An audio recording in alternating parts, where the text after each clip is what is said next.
말씀을 우리가 21절부터 27절까지 한 절씩 교독을 하시길 텐데요. 제가 21절 시작하면 쭉 하고 27절은 함께 읽도록 하겠습니다. 시작하겠습니다.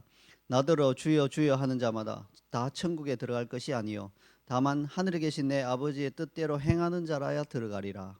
그날에 많은 사람이 나더러 이르되 주여 주여 우리가 주의 이름으로 선지자 노릇하며 주의 이름으로 귀신을 쫓아내며 주의 이름으로 많은 권능을 행하지 아니하였나이까 하리니. 그때 내가 그들에게 밝히 말하되 내가 너희를 도무지 알지 못하니 불법을 행하는 자들아 내게서 떠나가라 하리라.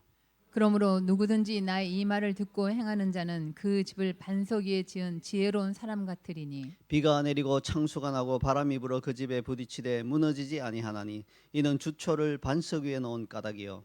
나의 이 말을 듣고 행하지 아니하는 자는 그 집을 모래 위에 지은 어리석은 사람 같으리니. 비가 내리고 창수가 나고 바람이 불어 그 집에 부딪히매 무너져 그 무너짐이 심하니라. 아멘. 네, 이제 우리는 산상수훈 마지막 결론 부분에 도달했습니다. 이 결론 혹은 결말의 초입이라고 할 수 있는 지난주 말씀은 우리가 기억하는 대로 거짓 선지자를 삼가라 하는 그러한 경고의 말씀이었는데요.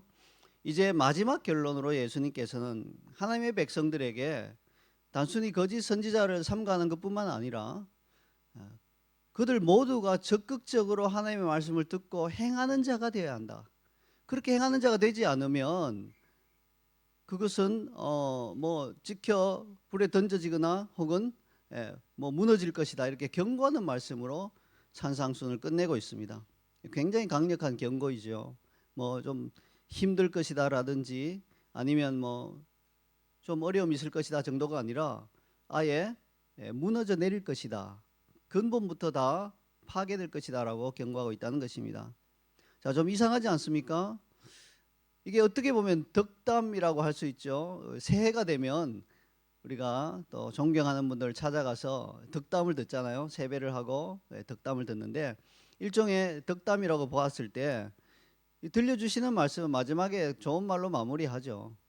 축복의 말, 또 소망에 찬 그런 말과 함께 마무리하는데 그게 자연스러울 것 같은데 예수님께서 들려주신 이 주옥 같은 산상수훈의 마지막 말씀이 굉장히 강력한 경고와 함께 끝난다는 것은 우리에게 시사하는 바가 크다는 것이에요. 왜 이렇게 강력하게 경고하실 수밖에 없냐는 것을 우리가 생각해야 하는 것입니다. 자, 이것은 우리가 자녀를 사랑하는 부모의 마음을 좀 생각해 보면 이해할 수 있는 부분이 있어요. 어떤 시골에 평생 농사 짓고 사는 부모가 있었다고 합시다. 그 부모에게 아들 둘이 있었는데요. 두 아들이 거의 한날 한시에 그 나라의 가장 큰 수도이며 대도시로 옮겨가서 살게 됐어요. 큰 아들은 대기업에 취직을 해서 그 나라에서 가장 유명한 대기업에 취직을 해서 이제 신입사원으로 직장 생활을 하기 위해서 그 도시에 본부가 있는 그 기업체, 그 본부가 있는 그 기업에 출근하기 위해서 그 도시로 가서 살게 됐는데요. 둘째 아들은 전혀 다른 상황이에요. 어렸을 때부터 동네 나쁜 아이들하고 어울려 다니더니만 갱단에 가입해서 그 갱단 본부도 그 도시에 있는 거예요. 그래서 그 갱단 본부에 들어가서 본격적으로 갱 활동을 하기 위해서 그 도시로 가는 거예요. 그러니까 큰아들과 둘째 아들의 상황이 전혀 다르죠. 그러면 이때 부모가 두 아들에게 떠나기 전에 마지막으로 권면하고 당부하고 또 말을 할 때 큰아들에게 해주는 말과 둘째 아들에게 해주는 말이 전혀 다를 겁니다. 큰아들에게는 적당한 당부의 말, 축하의 말을 하겠지만 둘째 아들에게는요 굉장히 진심을 담아서 경고할 거예요. 너 그 갱단 계속 하다 보면 너 총에 맞아 죽을 수도 있다. 너 빨리 탈퇴해야 된다. 이렇게 눈물로 호소하고 경고할 거예요. 부모가 그렇게 경고하고 호소하지 않고 어유 잘 다녀와라고 그냥 보낸다면, 모든 사실을 알고도 그냥 보낸다면 그는 자녀를 사랑하지 않는 것이죠. 관심이 없는 것이죠. 어쩌면 산상수훈의 마지막 결론을 말씀하시는 주님의 마음이 그러하지 않았을까 싶어요. 모든 사람이 주님의 말씀을 듣고 다 동의하면서 성실하게 따른다면 이렇게까지 경고하지 않으셨을 수도 있을 텐데, 이사야 선지자가 말한 것처럼 우리 모두는 다 그릇 행하여서 각기 다 제 길로 간 잃어버린 양들 아닙니까? 그러니 주님의 마음은 애타는 거예요. 이 좋은 가르침을 듣고 행하면 살 수 있는데 듣고 행하지 않은 자가 너무 많을 것을 아시기 때문에 경고로 끝낼 수밖에 없다는 거예요. 이게 바로 주님의 마음인 것입니다. 그냥 두면 죽을 게 뻔한데 어떻게 경고하지 않을 수 있겠습니까? 그래서 그 경고의 첫 마디가 바로 21절 오늘 시작하는 말씀이죠. 우리 함께 21절을 읽어보도록 하겠습니다. 나더러 주여 주여 하는 자마다 천국에 들어갈 것이 아니요 다만 하늘에 계신 내 아버지의 뜻대로 행하는 자라야 들어가리라. 아멘. 네, 주여 주여 하는 자마다 천국에 들어갈 것이 아니라 하면 주여 주여 하면 다 지옥 간단 말이니까 다 천국에 들어갈 것이 아니요 이렇게 해서 주여 주여 하면 거의 많이 들어가요. 예, 근데 다 들어가지는 못한다는 거예요. 조건이 있다는 거예요. 이 경고의 말씀은 상당히 유명하죠. 교회 다니는 사람치고 이 말씀으로 경고를 받아보지 않은 분은 드물 거예요. 실제로 수많은 하나님의 종들, 말씀의 종들이 이 주여 주여 한다는 게 무슨 뜻일까 하고 자기 나름대로의 해석을 가지고 이런 뜻이다. 주여 주여 한다는 게 이런 뜻이다라고 말한 그런 많은 분들이 있어요. 각자 자기 의견을 낸 거죠. 그리고 잘 보면요, 다 근거가 있어요. 그럴듯해요. 성경의 근거를 가지고 말씀하시기 때문에 각각의 해석은 다 그럴듯합니다. 그런데 우리는 예수님의 이 말씀의 의미를 파악하고자 이 본문 자체를 자세히 들여다보는 거에 앞서서 해야 될 부분이 있어요. 뭐냐면요, 이 말씀이 위치한 장소를 먼저 주목해서 봐야 돼요. 이 말씀 어디에 위치해 있나요? 그냥 복음서에 쭉 가다가 어디 그냥 한 군데 나온 게 아니라 산상수훈의 결말 부분에 위치하고 있다는 그 사실을 우리가 주목해야 된다는 거예요. 왜 그렇습니까? 이 세상의 이치도 그래요. 종종 어떤 사물의 위치가 그것이 그곳에 있는 이유를 결정하기 때문에 그래요. 그래서 그 결과는 뭡니까? 동일한 사물이라도 의미와 용도가 달라진다는 거예요. 예를 들어서 여러분 혹시 다이아몬드 반지 있으세요? 여기 우리 권사님 집사님들 남편에게서 그런 거 받으시나요? 저는 아내에게 그걸 못 해준 것 같은데 이 다이아몬드 반지가 귀한 거잖아요. 그 세련되게 커팅이 돼서 그 반지 한가운데 딱 이렇게 세팅되어 있는 이 다이아몬드와 그다음에 공업용 드릴, 이런 지하철 같은 거 팔 때 공업용 드릴 있죠. 이 드릴 끝에도 다이아몬드가 박혀 있어요. 공업용 드릴의 끝에 박혀 있는 다이아몬드는 동일한 다이아몬드를 하더라도 의미와 용도가 전혀 다르죠. 그래서 공업용 드릴 끝에 박혀 있는 다이아몬드를 가리켜서 야, 이 다이아몬드, 여러분 다이아몬드 의미를 아세요? 이 다이아몬드는 영원한 사랑을 상징하는 겁니다라고 이렇게 말해본들 그건 번지수를 잘못 잡은 거죠. 다이아몬드가 반지에 세팅되어 있을 때는 그게 영원한 사랑을 의미하지만 그것도 좀 상업적인 그런 거예요. 여러분 혹시 모르실까 봐 말씀드리는데 그전에는 다이아몬드가 그렇게 귀한 보석이 아니었는데 다이아몬드 회사 하나가 다이아몬드 영원이라고 하는 표 하나 들고 나와서 그냥 세계적으로 다이아몬드가 귀한 보석의 대명사가 된 거죠. 그래서 드릴 끝에 달려있는 다이아몬드는 전혀 다른 의미입니다. 여러분 공학에 대해서 잘 모르는 분도 이 드릴이 있고 끝에 다이아몬드가 박혀 있으면 저게 사랑의 징표다라고 해석하지 않죠. 어떻게 해석하나요? 공학을 잘 몰라도 그냥 직관적으로 저거는 뭐 단단한 암석을 깨부수기 위해서 다이아몬드가 단단하니까 거기 달아놓은 거다 이렇게 알 수가 있는 것입니다. 마찬가지 원리로 우리가요 이 주여 주여 하는 자마다 천국에 들어갈 것이 아니요 다 천국에 들어갈 것이 아니요 하는 이 말씀이 산상수훈 끝에 있다는 것을 아셔야 돼요. 그래서 이 위치에 왜 이런 경고의 말씀을 놓아두셨는가 생각해 보면 직관적으로 알 수 있어요. 뭡니까? 나더러 주여 주여 하는 자마다 라는 말씀은 내가 가르치는 이 산상수훈의 말씀을 행하지 않고 듣고 행하지 않고 그냥 입술로만 주여 주여 하는 자구나 하는 걸 직관적으로 알 수 있다는 거예요. 또 하늘에 계신 내 아버지의 뜻대로 행하는 자라고 하는 말씀은 이 산상수훈의 가르침을 실천하는 자를 듣고 실천하는 자를 말씀하시는 것이구나 직관적으로 깨달을 수 있다는 거예요. 저는 뭐 많은 해석이 있죠. 주여 주여 하는 자가 무슨 뜻이냐, 아버지의 뜻대로 행하는 자가 무슨 뜻이냐, 많은 해석들이 있지만 그냥 이렇게 직관적으로 해석하는 게 오늘 예수님이 말씀하신 의도의 가장 근접한 해석일 가능성이 아주 높다고 믿습니다. 그렇지 않으면요, 그냥 자기 주관적으로 그냥 해석해요. 뭐 아버지의 뜻대로 행하는 자, 하늘에 계신 아버지 뜻대로 행하는 자, 그러면 예수님 믿습니다 라고 말한 것도 그것도 뜻대로 행하는 자래요. 그래서 제가 그분에게 좀 뻥쳐서 아니 그냥 믿습니다라고 말한 게 뭐 그게 어떻게 행하는 자냐고 물었더니 입술로 이렇게 입술 움직이는 것도 행하는 거라는 거예요. 이렇게 자기 주관대로 해석하거든요. 근데 그렇게 할 것이 아니라 많은 해석이 있을 수 있지만 그냥 직관적으로 해석하자고요. 공업용 드릴 끝에 다이아몬드 있으면 뭐 보석인지 생각하지 말고 아유 단단한 암석 뚫는 거구나, 그 용도구나, 딱 직관적으로 알 수 있는 것처럼 산상순의 가장 중요한 결말 부분에 나더러 주여 주여 한 자 이렇게 해놨으니까 이거 직관적으로 산상순을 실천하지 않고 듣고 실천하지 않고 그냥 주여 주여 하는 자를 말씀하는구나. 내 아버지의 뜻대로 행하는 자, 뭐 거두절미하고 그냥 이 산상순의 가르침을 듣고 행하는 자를 의미하는구나, 이렇게 해석하는 게 옳지 않은가.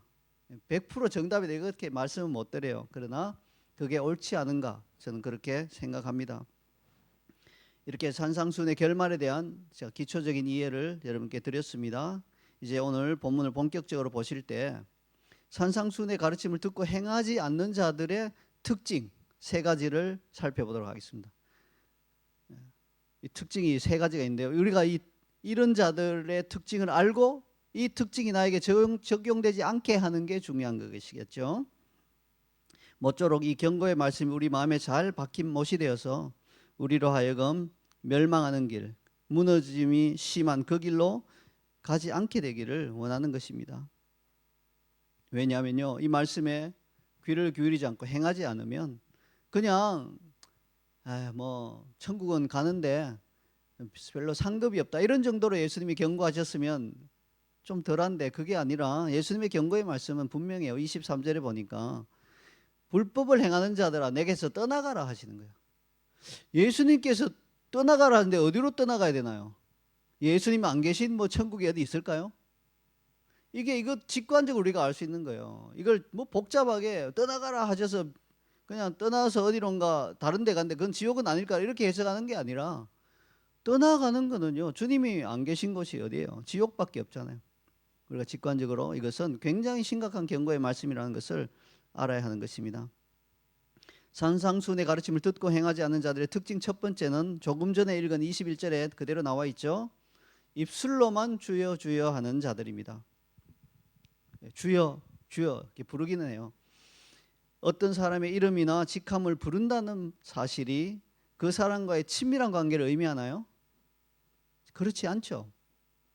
물론 이름이나 직함을 안다는 것은요, 그 사람을 어느 정도는 알고 있다는 거예요. 전혀 상관이 없지는 않다는 거예요. 주여 주여 하는 자들은 주님을 어느 정도는 알고 있는 거예요. 주님과 아무런 상관이 없는 자들은 아예 부르지 않죠. 그런데 주여 주여 한다는 말은 어느 정도까지는 주님을 안다는 거예요. 그렇지만 그 사실 하나만으로 친밀한 관계를 증명하는 것은 전혀 아닙니다. 예를 들어서요, 부정한 방법으로 회사 자금을 횡령하고 있는 재정부장이 다정한 목소리로 사장님 이렇게 한다고 그 사장님과 아주 친밀한 관계에 있는 겁니까? 사장님이 그 비리를 모르니까 그냥 그렇게 부르는데 그냥 들어주고 있는 거지, 비리를 알게 되면 그 사람은 그냥 두겠습니까? 자기 회사에 그렇게 손해를 끼친 사람인데 가만 안 두겠죠.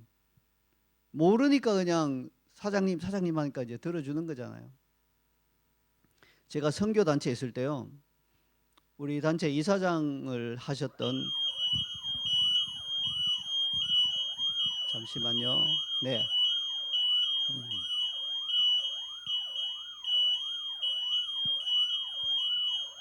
잠시만 기다리시겠습니다. 예. 빨리 50을 치세요. 스테이. 빨리 50 스테이.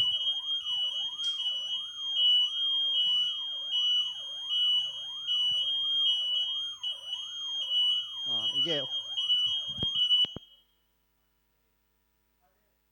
화재 경보였던 것 같아요. 화재 경보. 그 화재 경보였나요? 연기가 나서 그래요? 뭔가 뜻이 있겠죠. 이렇게 경고의 신호가 울리면 주의를 기울여야 돼요. 경고의 신호가 울린데도 뭐 주의를 사람이요. 근데 경고 신호가 약하면 주의 안 기울여요. 이러면요 그냥 자기 할 일이에요. 근데 도저히 다른 일 못하도록 강력하게 경고를 해야지 사람이 이제 비로소 이거 뭐지 하고 가본다는 거예요. 이 사람이 그래요. 예수님도 강력하게 경고하신 거예요. 도저히 다른 일을 못하도록 이거 해결 안 되면 딴 일 못하도록 경고를 하신 거죠. 이런 경고의 신호를 잘 받아야 되는 거예요. 자, 제가 그 어떤 선교단체 그 이사장님 이야기를 했죠. 그분이 어떤 그룹의 회장님이었어요. 또한. 근데 그 그룹은요,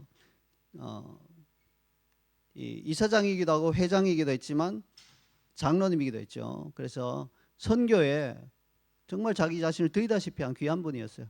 그 회사의 수익금의 정말 많은 부분을 선교에 아낌없이 들여주셨어요. 그 드린 금액이 1년에 이제 10억대를 넘어갔거든요. 한 수십억 대가 된 거예요. 굉장히 많은 금액을 들였죠. 그러다 보니까 그냥 막 줄 수는 없으니까 회사 안에 선교회를 만든 거예요. 그래서 그 선교회를 통해서 모든 선교 기금이 다 나가도록 그렇게 하셨는데, 이 선교회를 책임지고 또한 회사의 재정까지도 책임질 분을 소개받아서 임명했는데, 그분이 공인회계사이면서 동시에 목사님이었어요. 그래서 아마 장로님께서 그 사람을 선택해서 모든 그 재정 일체를 맡긴 이유가 그분이 공인회계사이기도 하지만 목사라고 하는 사실 때문에 맡겼던 것 같아요. 목사는 정직할 것이다 이렇게 생각하고 맡겼던 것 같아요. 그런데요, 사실은 이 공인회계사 목사가 장로님의 믿음을 배신하고 그 몰래 회계장부를 조작해서 수십억 원의 돈을 횡령한 거예요. 수억 원도 아니고 수십억 원의 돈. 이게 한 10년 가까이 지난 거예요. 근데 회장님이 마침내 그걸 발견하게 된 거예요. 그리고는 그를 고발하려고 불러서 당신 이렇게 해서 이렇게 횡령을 했는데 고발하겠다 이렇게 하니까, 와, 뭐 그 사람의 태도가 어떤지 아세요? 아유, 죄송합니다. 이렇게 나오는 게 아니라 고발하려면 고발해 보세요. 회계장부 자세히 한번 보세요. 전문가니까. 내가 당신이 지시해서 다 돈을 빼돌린 걸로 다 만들어 놨다고. 그러니까 나를 고발하는 순간 나도 3년 살지만 회장님은 10년쯤 살 겁니다. 이렇게 나온 거예요. 와, 정말 대단하죠. 그러니까 이게 뭐 회장님은 정말 고발하고 싶은 마음은 이렇게 올라왔지만 못하는 거예요. 본인이 10년 들어가야 되니까. 그냥 조용히 회사에서 자르는 걸로, 더 이상은 뺏기면 안 되니까 돈을 그냥 자르는 걸로 해결을 해버리셨어요. 그걸로 그냥 마무리하신 거예요. 한 푼도 못 건진 거죠. 근데 이분은 어떻게 됐을까?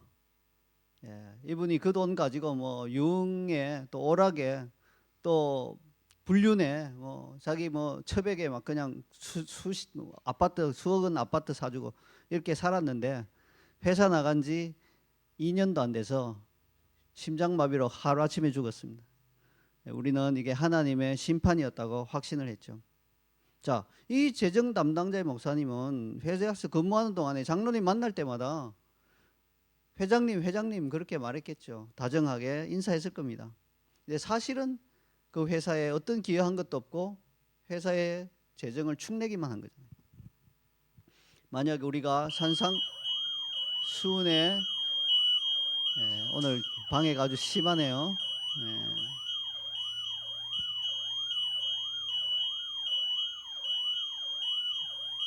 이게 연기 때문은 아닌 것 같아요. 그죠?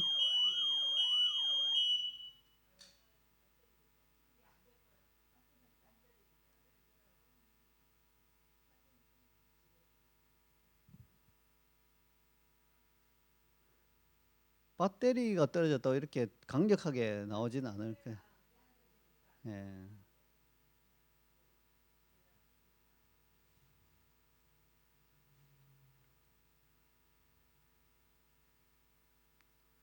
이런 일이 거의 없었는데 놀라운 일이네요.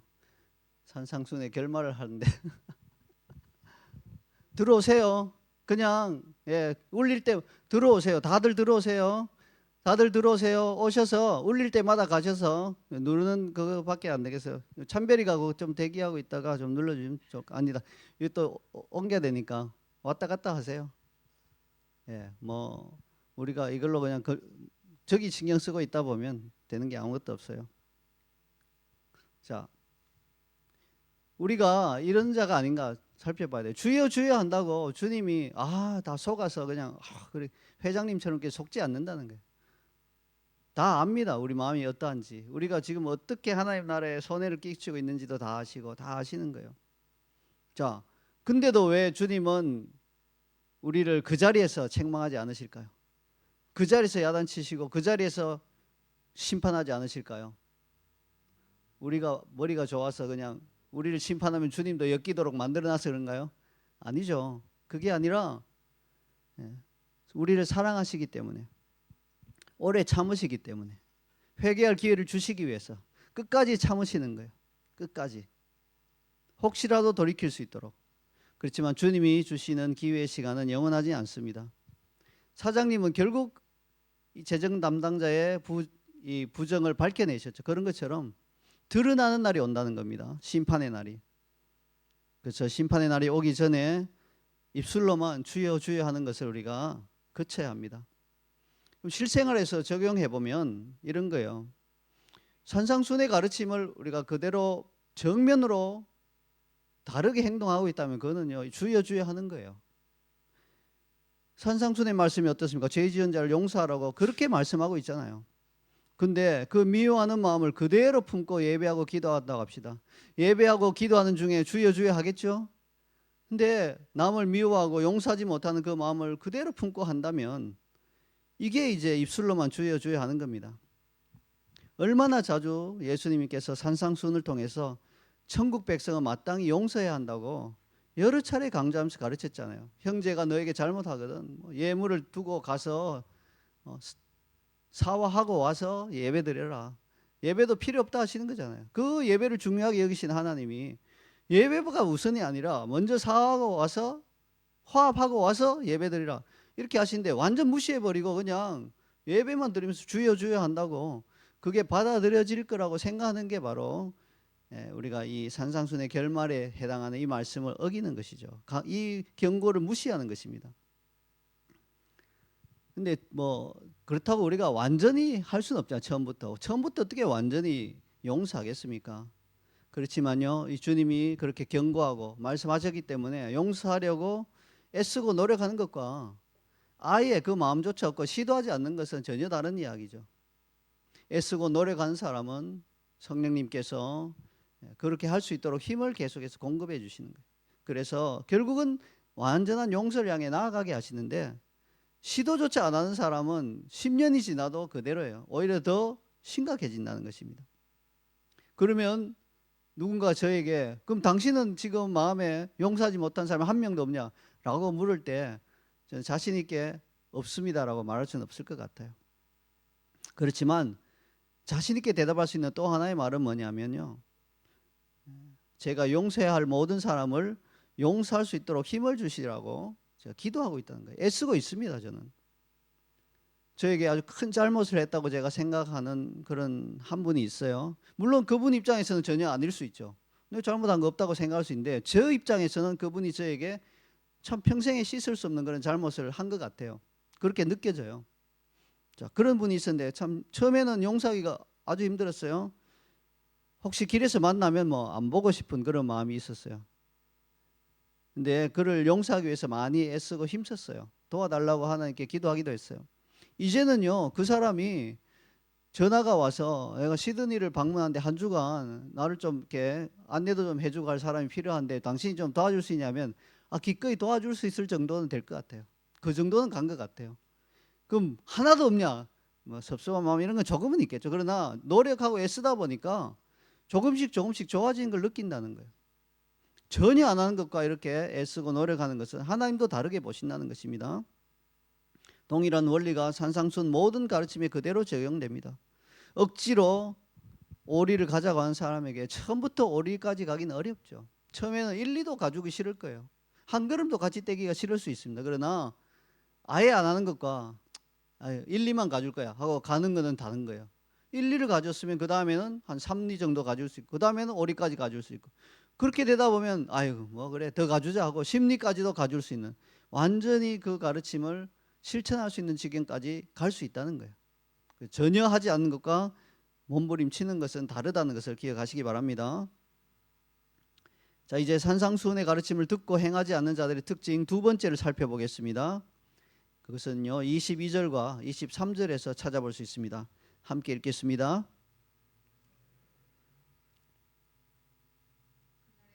사람이 나더러 이르되 주여 주여 우리가 주의 이름으로 선지자 노릇하며 주의 이름으로 귀신을 쫓아내며 주의 이름으로 많은 권능을 행하지 아니하였나이까 하리니 그때 내가 그들에게 밝히 말하되 내가 너희를 도무지 알지 못하니 불법을 행하는 자들아 내게서 떠나가라 하리라. 아멘. 네, 놀랍게도요 산상수훈의 말씀을 행하지 않더라도 주의 이름으로 많은 권능을 행할 수 있습니다. 그러므로 겉으로 드러나는 능력의 역사는요 그 사람이 산상수훈을 잘 지키는 결과다 이렇게 절대로 말을 할 수 없다는 겁니다. 무관한 거예요. 말씀을 지키지 않아도 예수님의 그 가르침을 지키지 않아도 능력이 나갈 수 있다는 거예요. 귀신을 쫓아낼 수 있다는 거예요. 어떻게 이런 일이 가능할까요? 다른 이름을 하는 것도 아니잖아요. 주님의 이름으로 선지자 노릇하고 주님의 이름으로 귀신을 쫓아내고 주님의 이름으로 권능을 행한다. 근데 그 사람이 산상수훈의 말씀을 듣고 행하지는 않는다. 어떻게 이게 가능할까요? 그러면 이러한 은사들은 주님으로부터 받은 게 아닌가요? 그게 아니죠. 주님으로부터 받은 게 맞아요. 근데 왜 이런 일이 일어나나요? 우리가 이것을 깊이 생각해 봐야 합니다. 주님의 은사와 부르심에는 후회하심이 없다라는 로마서 말씀이 있는데요. 그런 것처럼 한번 이 은사, 귀신을 쫓아내고 선지자 노릇하고 권능을 행할 수 있는 은사를 능력을 주시면 거둬가지 않으신다는 거예요. 그대로 이것이 우리에게 있어요. 그런데 문제는 뭐냐? 우리가 산상수훈의 가르침을 따르지 않고 즉 다시 말해서 그냥 큰 문과 넓은 길로 가기로 결정하고 그냥 자기 혼의 욕심을 따라서 그냥 그렇게 살면요. 뭐 비유하자면 말하자면 자기 은사를 가지고 자기 유익을 구하는 그런 짓을 하고 예언의 은사를 가지고 남한테 예언을 해주고 돈을 받는다든지 뭐 이런 점쟁이 노릇을 하고 뭐 이렇게 하다 보면요. 그 은사가 거두어가지진 않지만 원수가 그걸 딱 붙들고 자기 유익을 위해서 쓰는 거예요. 원수의 나라를 위해서 쓰는데 그게 그렇게 사용되고 마는 슬픈 일이 일어난다는 거죠.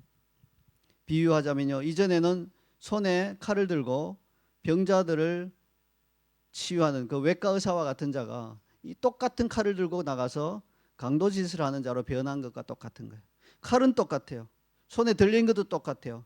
그러나 병자들의 그 아프 부위를 자르고 그리고 병든 부위를 잘라내던 그 칼이 남의 돈을 빼앗는 칼로 바뀐다는 거예요. 그런 일이 일어난다는 것입니다. 문제는 뭡니까? 이렇게 능력 권세가 그대로 있다 보니까 여전히 작동하는 것처럼 보이니까 자기가 잘못된 길로 가고 있다는 걸 깨닫기가 어렵다는 거예요. 이게 바로 미혹의 영이죠. 그러면 까마득하게 모르고 있다가 주님 앞에 섰을 때 비로소 알게 되면 이미 늦은 거예요. 그러니까 우리 자신도 어떤 내가 능력이 있고 뭐 예언의 은사가 있고 방언의 은사가 있고 뭐 은사가 있고 이런 거에 안주할 것이 아니라 내가 정말 바른 길로 가고 있냐의 기준은 뭐냐면요.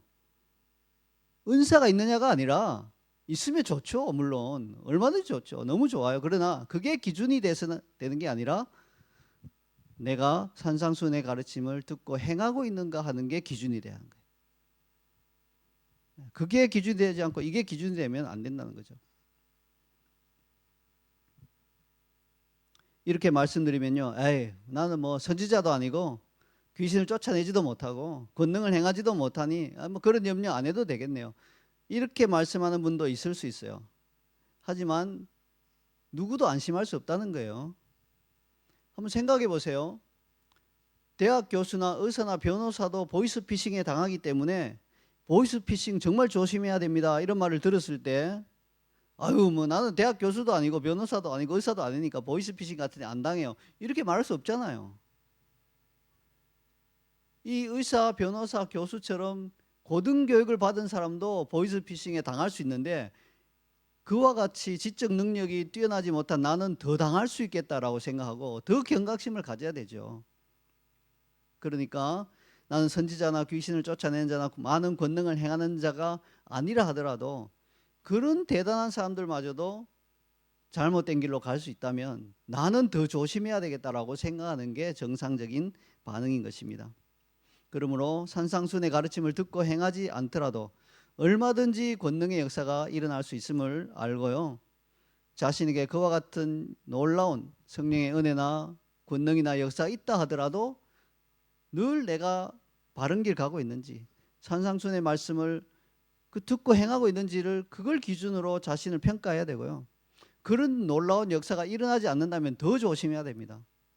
왜냐하면 그런 사람들도 잘못된 길로 갈 수 있는데 나는 뭐 더 할 수 있다 이런 생각을 가져야 된다는 거죠.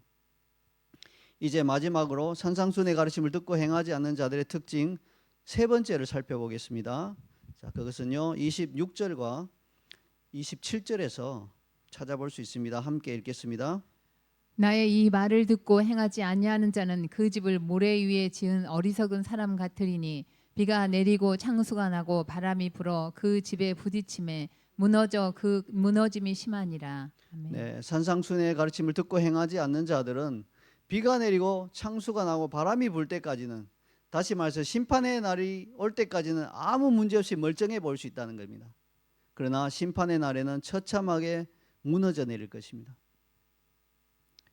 이게 문제죠. 중간에 좀 점검이 되면 좋은데 사실 점검할 수 있어요. 자기가 점검하면 돼요.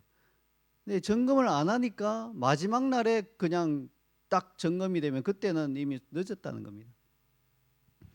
많은 인구가 거주하는 어떤 도시에 지진이 일어나면요, 동일한 규모의 지진을 하더라도 피해 상황은 두 도시가 전혀 다를 수 있습니다. 어떤 한 도시는 지진이 좀 자주 일어나는 도시니까 뭐 일본이나 이런 곳에 있는 도시처럼 내진 설계를 해놓은 도시하고 그런 설계 없이 그냥 지은 뭐 네팔 같은 데죠. 그런 곳하고는 똑같은 지진이 일어나도 피해 상황이 완전히 달라집니다. 한 곳은 뭐 수십 명이 다치는 정도에 그치지만 다른 곳은 수천 명이 죽을 수도 있다는 거예요. 집과 건물이 동시에 다 무너져 내려버리니까요. 그래서 이 내진 설계를 했냐 안 했냐가 중요해요. 근데 그걸 금방은 알 수 없어요. 지을 때 이걸 해야 되는데 이걸 안 해놓으면 이게 지진이 오기 전까지는 둘 다 문제 없어요. 아무 문제 없다는 거예요. 근데 보통 내진 설계는 잘 안 하죠. 왜냐하면 돈이 훨씬 많이 들거든요. 건축주들이 싫어해요. 왜냐하면 당장 눈앞에 안 닥치는 것 같으니까. 이게 다 혼의 욕심하고 다 연결된 거예요. 왜 산상순의 가르침을 안 따릅니까? 많은 이유가 있겠지만 간단해요. 비용이 많이 들어요. 인생에 있어서 그거 따라서 살려면요 엄청 비용이 들어야 돼요. 내 시간이 들어야 되고 내 노력이 들어야 되고요. 내가 하고 싶은 거 못 하게 되고 다 이렇게 되는 거예요. 건축주 입장도 마찬가지죠. 내진 설계하려고 하면 돈이 과외로 뭐 몇천만 원 더 들어야 되고 하니까 안 하고 싶은 거예요. 그 돈 가지고 내가 크루즈선이라도 몇 번 더 타고 싶은 거예요. 똑같은 이유입니다. 영적이나 물질적이나 다 똑같은 원리가 똑같이 적용이 돼요. 자, 근데 그렇게 안 해놓으면요 어떻게 되나요? 겉보기에는 똑같아 보여요. 큰 아주 고층 빌딩 아니면 똑같아요. 고층 빌딩은 내진 설계가 그 옥상에 올라가 보면 좀 되어 있는 걸 눈으로 가시적으로 보이는 게 있어요. 밑에 가보면 또 있어요. 그러나 일반 한 3층, 4층 정도 집까지는 그게 돼 있는지 안 되는지 알 길이 없어요. 근데 언제 그걸 구별할 수 있을까요? 지진이 나버리면 구별이 되는 겁니다. 멀쩡하게 서 있든지 혹은 폭삭 주저앉아 있든지 누구나 보고 알 수 있게 되는 겁니다. 이게 바로 예수님께서 산상순을 마무리하시면서 마지막으로 당부하시는 경고입니다. 우리가 이 신앙생활 하면서 이 가르침을 듣고 행하지 않아도 문제 없이 보여요. 처음에는. 예. 모든 그리스도인들이 다 동일하게 예배드리고 동일하게 교회 봉사하고 동일하게 헌금 생활하는 것처럼 보여요. 그러는 동안에도 비가 내리고 창수가 나고 바람이 불어서 우리 신앙생활이란 집에 부딪힐 날이 점점 다가오고 있는 것입니다. 그날이 개인적으로 임하면 그것은 우리가 이 땅을 떠나는 날이 되겠죠. 그리고 단체적으로 임하면요, 문 좀 닫아주실래요? 바람이 불어서 계속 움직이는데. 단체적으로 임하면 그 예수님께서 재림하시는 날인 것입니다. 그날이 오면 우리 신앙의 기초가 다 드러나는 거예요. 내진 설계가 돼 있는지 안 되어 있는지 다 드러난다는 것입니다. 우리 주님은 사도 요한을 통해서 요한계시록에서도 동일한 경고를 모든 믿는 자들에게 주었습니다. 2장 5절을 함께 읽겠습니다. 떨어졌는지를 생각하고 회개하여 처음 행위를 가지라. 만일 그리하지 아니하고 회개하지 아니하면 내가 내게 가서 내 촛대를 그 자리에서 옮기리라. 아멘. 네, 이 구절에서 주님은 회개하여 뭘 가지라고 했나요? 처음 사랑을 가지라 하지 않으시고 처음 행위를 가지라 그렇게 말씀하고 있습니다. 말하자면 주님에게 있어서 사랑은 곧 행위로 증명되어야 하는 것이에요. 그게 없다면 촛대를 그 자리에서 옮기겠다 하십니다. 여러분, 촛대를 옮기겠다, 찍어버리겠다, 허물어진 데 무너짐이 심하니라, 다 똑같은 말이에요. 이게 영원한 어떤 멸망을 다 나타내고 있는 것입니다. 그리스도인치고 산상순 가르침에 반대한 사람은 아마 한 사람도 없을 거예요. 그 가르침 자체가 그 마음에 안 들어. 그거는 이런 가르침은 이거 잘못된 거야. 이런 사람은 없을 거예요. 그러나 이게 이제 실천하는 게 어렵다는 겁니다. 마지막 때가 될수록 이거 어떻게 실천하냐라고 하는 사람들이 점점 더 늘어나는 시대가 될 것입니다. 여러분, 역사가 오래된 기업이나 선교단체가 왜 무너지고 왜 망하는지 아세요? 저 처음 창립할 때 정신을 잃어버리기 때문에 그래요. 그래서 한 세대, 두 세대까지는 어떻게 창업 정신을 잘 살려서 기업을 운영해도 사회에 기여하고 또 기업도 잘 되지만 몇 세대가 지나면 그 정신을 잃어버리는 거예요. 그냥 자기 이익만 추구하다 보니까, 눈앞에 이익만 추구하다 보니까 몰락의 길로 가는 그런 기업들이 부지기수예요. 여러분, 한번 궁금하면 찾아보세요. 한 50년 전에 100대 기업 중에 지금 남아있는 기업이 몇 개인지 깜짝 놀라실 거예요. 한 3개 남아있어요? 4개 남아있을까? 그럴 정도로 남아있고 나머지는 다 몰락한다는 것입니다. 근데 많은 기업이 그렇지만 모든 기업이 그렇지는 않죠. 3대나 4대 후손 중에 정신을 차리는 사람이 나타나면요, 달라질 수 있어요. 이래서는 안 된다. 우리가 창업 정신으로 돌아가자 하고 돌아가면요, 다시 회복되고 부흥되는 역사도 종종 있다는 겁니다. 어쩌면 오늘날 그리스도인들도요, 산상순을 대하는 이 초대교회의 마음과 자세를 많이 잃어버린 것 같아요. 그래서 이 말씀을 접할 때 이걸 어떻게 다 지키냐는 생각부터 먼저 들어오는 것 같아요. 거기에 굴복해버린 것 같습니다. 그리고 시대가 그렇잖아요. 시대가 우리를 그런 쪽으로 몰아가는 거예요. 이 시대 전체가요, 우리의 그 생각이나 이런 것들을 그리로 다 몰아가는 거예요. 제가 최근에 어떤 미국 드라마를 하나 이렇게 본 적이 있는데 너무 놀랐어요. 제가 수십 년 드라마를 안 보다가 한번 봤더니 와, 그 드라마가 굉장히 건전한 의학 드라마인데도 뭐 동거하고 동성애가 난무하고 이게 완전히 자연스럽게. 근데 이 드라마만 특별하나? 근데 미국 사회에서 그것이 이미 보편화되어 있기 때문에 드라마는 반영한 것 같아요. 너무너무 놀랐어요. 이런 가치관과 사고방식을 드라마나 이런 걸 통해서 계속 공격이 들어오니까 산상수훈을 지킨다? 완전히 이거는 시대에 떨어진 구식인 사람, 완전히 꼴통인 사람, 이런 걸로 느껴질만 하게 시대가 바뀌어버린 것입니다. 그럼 우리가 어떻게 해야 되나요? 그럼 시대의 타협에서 적당히 지키고 그렇게 살아야 되나요? 그게 이제 큰 문과 넓은 길이에요. 시대가 어떠함에도 불구하고 노력하는 것이 바로 좁은 문과 협착한 길로 가는 것이죠. 그래서 저는요, 이 세월이 흐름과 함께 문은 점점 더 좁아지는 것 같아요. 길은 점점 더 협착해지는 것 같아요. 왜냐하면 그래도 전에는 내 주변에 있는 그리스도인들이 다 좁은 문 대부분 다 갔기 때문에 나도 따라가면 되는데 이제는 내 주변에 뭐 100명 중에 한두 명만 가. 그러니까 의심이 드는 거예요. 98명이 저 길로 가는데 저게 옳지 않나? 이런 생각이 드는 시대에 우리가 살고 있는 거예요. 여러분, 그러나 주님이 분명히 말씀합니다. 나의 이 가르침을 듣고 행하지 않는 자는 모래 위에 집을 지은 사람과 같다 말씀하십니다. 그래서 우리 자신이 지금 어디 위에 집을 짓는지를 잘 살펴보시기 바랍니다. 점검하셔야 돼요. 그래서 내가 혹시 모래 위에 집을 짓고 있다고 생각이 되거든. 즉 산상순의 말씀을 내가 많은 부분 무시하고 듣고 행하지 않는 그런 삶을 살고 있다면, 여러분이 어떤 은사를 가졌든 어떤 능력을 행하든 어떤 신앙생활을 하고 주여 주여 하든 상관없이 우리는 모래 위에 집을 짓고 있다는 것을 분명하게 깨달으시고 돌이켜 처음 행위를 가지셔야 한다는 것입니다.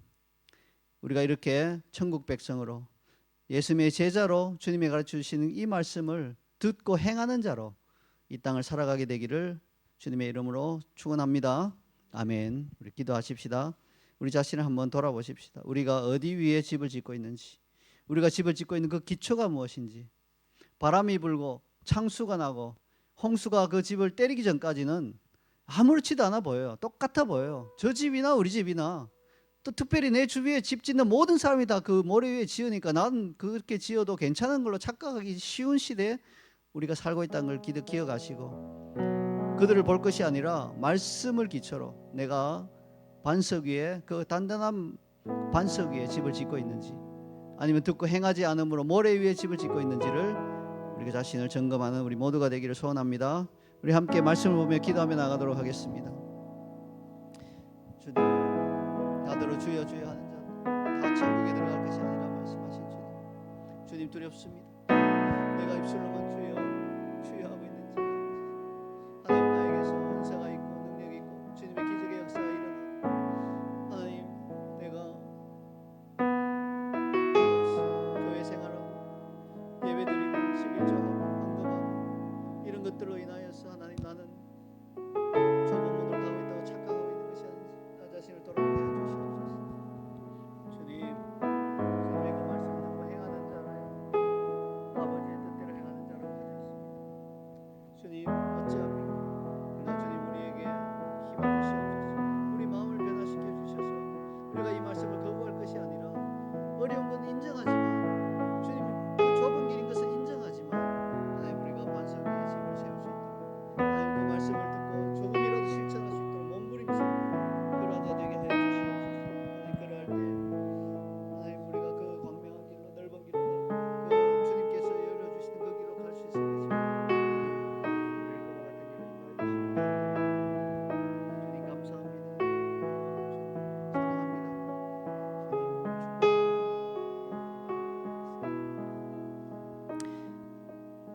사랑합니다. 우리를 사랑하셔서 우리에게 마땅히 행하여야 할 천국 백성으로서 살아가야 할 그 기준을 제시해 주신 주님 감사드립니다. 우리가 이 주님의 기준을 무시하고 사람이 어떻게 이렇게 살 수 있느냐고 이 시대를 타협하여서 하나님 주변에 있는 많은 그리스도인들마저도 하나님 편하고 쉬운 길로 가는 것을 보면서, 주님 이것이 우리도 따라갈 길이 아닙니까 하고 타협했던 우리 자신을 돌아보게 하시니 감사합니다.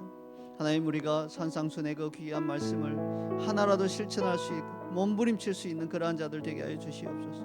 그럴 때 조금씩 조금씩 우리에게는 더 광명한 빛이 비칠 것이며 우리가 즐겨 순종할 수 있는 자로 바뀔 수 있을 것입니다.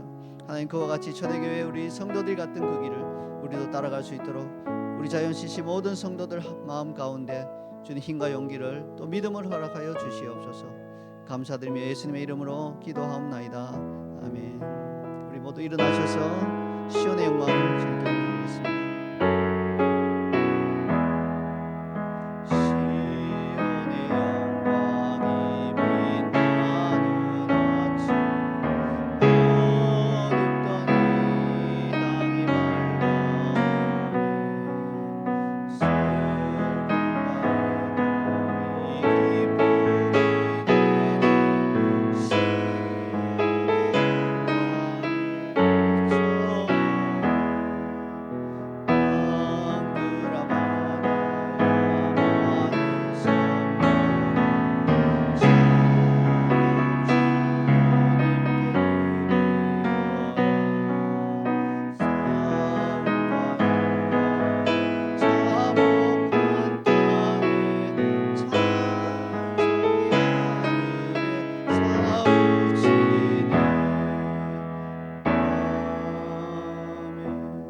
지금은 우리 주 예수 그리스도의 은혜와 하나님 아버지의 극진하신 사랑과 성령의 감동감과 충만 교통하심이 산상순의 말씀을 듣고 행하기를 소원하며 이 시간 머리를 숙인 우리 사랑하는 자연CC 모든 성도들과 주를 사랑한 모든 이들 위해 이제로부터 영원토록 함께 있을지어다.